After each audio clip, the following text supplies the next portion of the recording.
In this video, we're going to look at imaginary roots of polynomials. In the first example, they just want us to write p of x as a product of linear factors with zeros.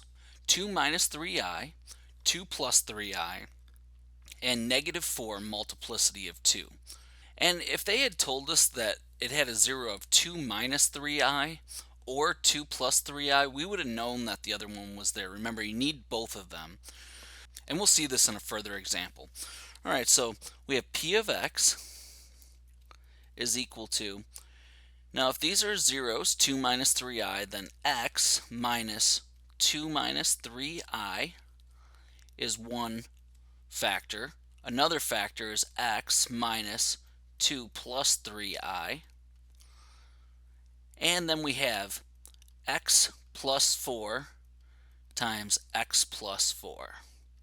Because negative 4 has a multiplicity of 2, so we write it twice.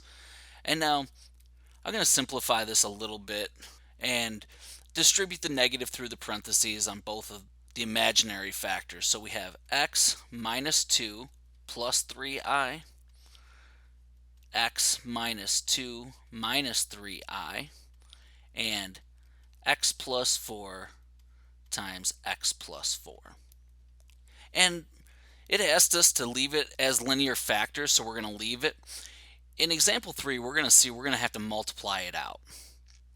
In example 2, we have p of x is equal to x cubed minus x squared plus 25x minus 25. And for this problem, we're going to get a little review in factor by grouping. So I'm going to look at this polynomial and I'm going to group x cubed minus x squared together and 25x minus 25 together. And out of x cubed minus x squared, I'm going to factor out an x squared. And what I have left is x minus 1 plus, for 25x minus 25, I'm going to factor out a 25, which leaves me x minus 1.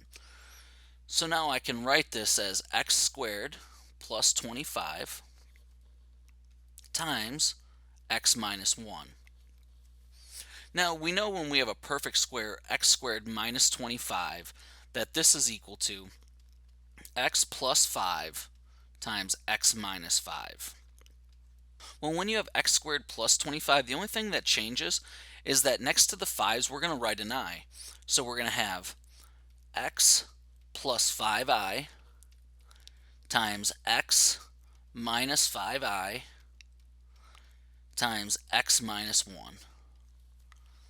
And in this last example, we have p of x is equal to x to the 4th minus 4x cubed plus 3x squared plus 8x minus 10.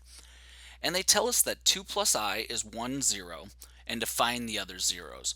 Well, we discussed it a little bit in example 1. If 2 plus I is a 0, then we know that 2 minus I is also a 0. So the first thing I'm going to do is multiply x minus 2 plus I times x minus 2 minus I. And so I get x minus 2 minus I times x minus 2 plus I. And now I'm going to multiply all this out. So I have x times x is x squared, and then minus 2x plus xi minus 2x plus 4 minus 2i, and then we have minus xi and plus 2i, and then minus I squared. And now what I'm going to do is cancel some terms, because I have an xi term and a negative xi, so those are going to cancel. I have a 2i and I have a negative 2i. So a lot of it cancels out.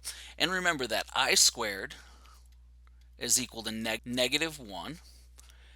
And now what I have remaining is x squared minus 2x is minus 4x. And then we have a 4, and we have minus a negative 1, which is a positive 1, so plus 5. And now what we're going to do is we're going to divide what we came up with by multiplying the two zeros that we know into our function p of x. So I have x squared minus 4x plus 5 as our divisor. And then we have x to the fourth minus 4x cubed plus 3x squared plus 8x minus 10. And so we have an x squared to start. X squared times x squared is x to the fourth. And then we have minus 4x cubed plus 5x squared. And we're going to subtract that. So the first two terms are going to cancel. And then we have 3x squared minus 5x squared is negative 2x squared.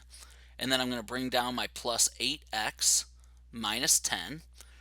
And then I have negative 2 times x squared is negative 2x squared. And then we have plus 8x minus 10. So you can see we have no remainder when we subtract it out.